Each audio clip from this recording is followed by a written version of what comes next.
Continuando aquele vídeo sobre a cidade de Edo, agora eu vou falar sobre como viviam as pessoas comuns na cidade de Edo.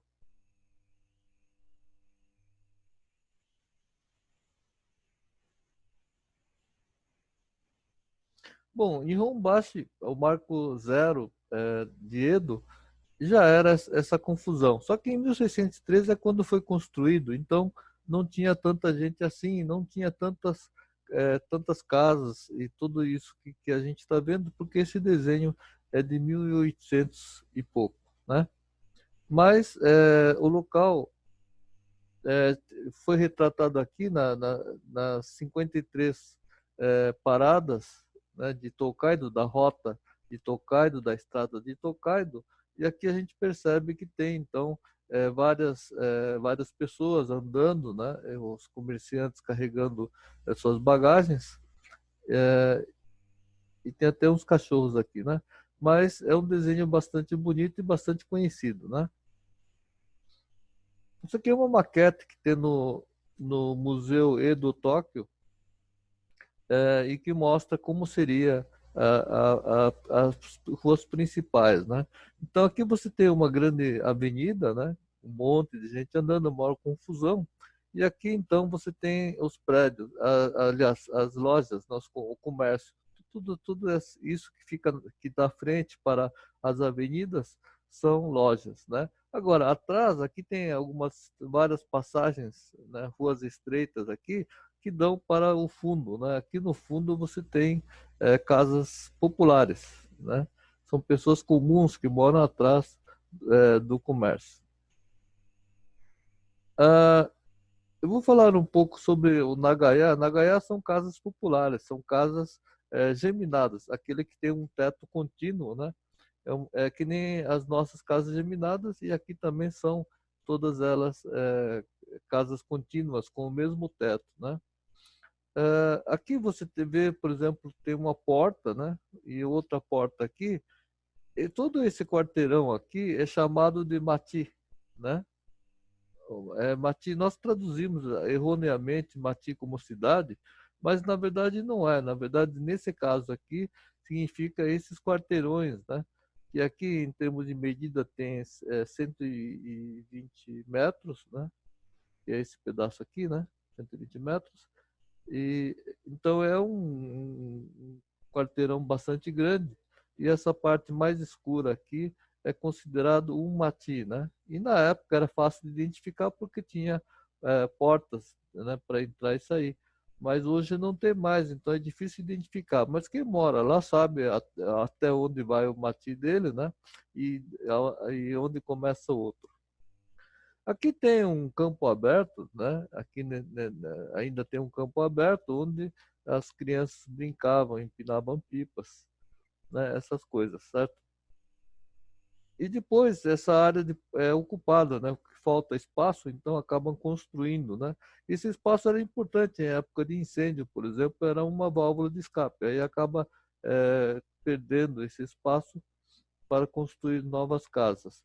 Todas essas moradias aqui eram alugadas, né? Então tinha um proprietário, muitas vezes alguns comerciantes mais ricos, que compravam a área, né? E então depois alugava. E tinha um zelador, né, que abria e fechava as portas e cobrava os aluguéis. Ali, atrás daquela rua que você viu que tem as lojas, né? Então tem atrás você tem essas casas, né? São casas pequenas aqui, né? E nenhuma delas tem banheiros. Os banheiros são coletivos. Aqui você tem poço de água, também é coletivo, e a lixeira também é coletivo, né? E ainda tem alguns depósitos das lojas, né? Essas casas aqui, nenhuma delas tem o furô, né? Os furôs são todos fora daí, né? Por causa da possibilidade de ter incêndio. Naquela época, toda a água tinha que ser aquecida com lenha, né? E isso proporcionava muito risco de incêndio, porque as casas são de madeira e dentro você tem divisórias de papel. Então, tudo aquilo, o tatame também é fácil de pegar fogo, né? Então, você tem tudo ali material que vira incêndio. Inclusive, o Corpo de Bombeiros se firma rapidamente em Edo por causa desse fenômeno, né? São casas muito grudadas, né? E quando um pega fogo, acaba levando o bairro inteiro, né? O matinho inteiro acaba pegando fogo. Por isso que o Corpo de Bombeiros se forma rápido, né? Em Edo, por causa disso. E naquela época o bombeiro não tem muito o que fazer, né?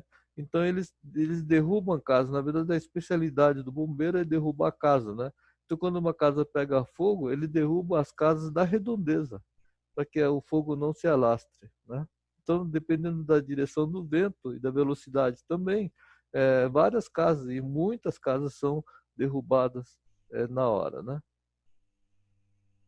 Bom, como é essa casa, né? Voltando aqui, essa casa que eu vou mostrar é esse quadrado pequeno, minúsculo, a menor casa que tem aqui, tá?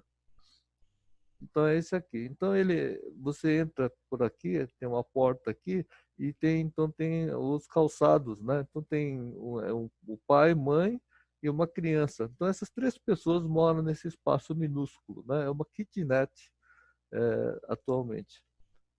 E aqui você tem, então, um depósito, né? Você tem futon, tem bacurá, né? Então, depois que eles acabam a refeição, eles colocam esses futons aqui e dormem todo mundo junto, né?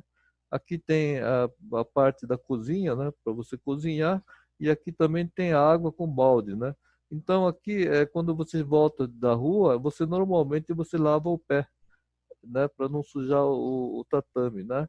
Então esse hábito de deixar calçado fora já existia nessa época, né? Por isso que também por causa do incêndio, né, essas portas são de correr, né? Então é mais fácil de abrir. E outra coisa, depois quando o Japão adota aquelas portas ocidentais, ela sempre abre para fora. É por causa desse espaço, né, que eles têm, né, para deixar os calçados. Então procura não abrir a porta para dentro, sempre abre para fora. E na hora do incêndio também, para você sair, é mais fácil quando você basta empurrar a porta para sair, né? Porque para puxar é mais complicado. Bom, na Gaiá era assim, ó. Então são casas geminadas, aqui ainda são 2 andares, então são casas um pouco maiores, né? Mas aqui você tem uma área comum, né? Onde as mulheres lavando roupas, né? E aqui tem um senhor mexendo no poço, né? Esse poço aqui não é o poço artesiano, onde a água brota da terra, porque essa água seria salgada. Então tem um cano, né, que vem lá de cima, né, do rio, e esse cano, então, ele traz água aqui para essa área, para a comunidade toda utilizar, né? Aqui no meio tem um canalzinho, né, que isso aqui é canal de esgoto. Não é água de banheiro, mas é água de chuva e água de lavar algumas coisas também acabam desembocando aqui, né? Mas não é água tão suja assim. Havia reciclagem em Edo, muita reciclagem. Havia quem comprasse cinzas, né, que você usa para cozinhar, né, aquelas cinzas que saem dali. Alguém comprava e também tem conserto de calçados. Havia quem comprasse guarda-chuva usado, consertar, né? Havia conserto das lanternas, do chotin, né? Havia amolador de facas. Esse cara ele se instalava no meio da rua e fazia o serviço dele. E também havia quem levasse os seus chavans e pratos, né, quebrados para consertar, né? Isso era uma coisa normal, né? Você não precisava comprar outra porque eles conseguiam remendar e consertar. Uma grande atividade, existiam várias festivais, vários matsuris para a população, né? Esse aqui ainda é realizado, né? Chama Kanda Matsuri. E você tem aqui as lojinhas, né, os quiosques que vendem comida, e tem toda uma população que participa carregando aqui esse omikoshi, né? São altares portáteis, né? Mas também tem carros alegóricos, e esses carros alegóricos e os omikoshis podiam entrar no castelo para a apresentação, né? O próprio Shogun assistia a essas apresentações. Rickshaw, existia rickshaw em Edo, né? Tem até um filme chamado Homem de Rickshaw, né? Mas rickshaw não existia no período Edo, isso é próprio de Meiji por causa da rua, né? As ruas aqui no período do Edo já são, não são calçadas, né? Então, para você andar com esse negócio aqui, é difícil andar quando a estrada é cheia de buraco, cheia de terra, né? Iriquixá atualmente é um atrativo turístico, né? Tem algumas cidades e assim muitas pessoas gostam de andar de Iriquixá para sentir como era a vida nesse período do Meiji. Mas em Edo, o que prevalecia mesmo era o kagô, que é essa cesta que dois caras carregam, né? Ah, então, o Kagô ainda permite colocar os mantimentos, né, coisas que a pessoa está carregando, chinelo, por exemplo, todos vão aqui em cima da coberturazinha, né? E são duas pessoas, é necessário duas pessoas para carregar uma, então não é vantajoso, né? O rickshaw ainda você consegue levar duas pessoas, né? Uma pessoa consegue levar duas pessoas e aqui duas pessoas levam uma. Mas para viagem longa, né? Como as ruas não eram calçadas, então era melhor esse cagô, né? Inclusive eles sobem escadas, né? Coisa que o rickshaw não faz. O cagô consegue atravessar até rios, consegue andar em locais muito difíceis, né? Mas mas é um transporte de longa distância. Já o rickshaw só é possível usar em áreas urbanas, né? Devido ao solo, ao chão, né? Para você percorrer.